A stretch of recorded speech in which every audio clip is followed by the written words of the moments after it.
Matapos muling magkaharap sina Michael at RJ ay hindi na nga mapipigilan ang galit ni Michael kay RJ at dahil na rin sa selos na siya ngang mag-uuga para gumawa ng panibagong hakbang para tuluyang tumigil si RJ sa pakikipagkita kina Lynette at Annalyn.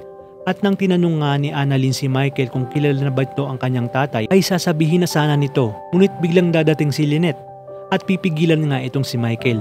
At sa pag-alis nga ni Michael ay halos di niya na matanggap ang patuloy na pakikipagkita ni RJ kina Lynette at Annalyn, kaya naman magagawa na naman itong maglasing. Sinabi ni Michael sa kanyang sarili na hindi na siya makakapayag na muling magkabalikan sina Lynette at RJ kung kaya't gagawa siya ng paraan para malaman ni Moira ang totoong babae ni RJ nang wala ngang nakakaalam na kahit na sino.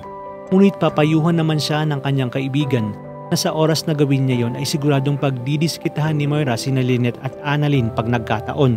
Dagdag pa ng kanyang kaibigan na kung talagang mahal niya si Lynette ay hindi niya ito hahayaang mapahamak. Sasabihin naman ni Michael na gagawin niya ito para tuluyang lumayo si RJ kay Lynette at siya na nga daw umano ang bahalang magprotekta sa mag-ina.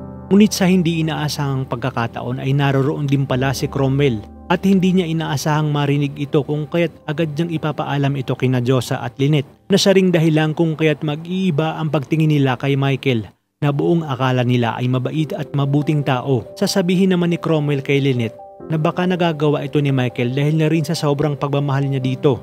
Ngunit igigiit ni Josa na dahil din sa pagmamahal ay makakagawa na ng mga desisyon si Michael na ikakapahamak ng mag-ina.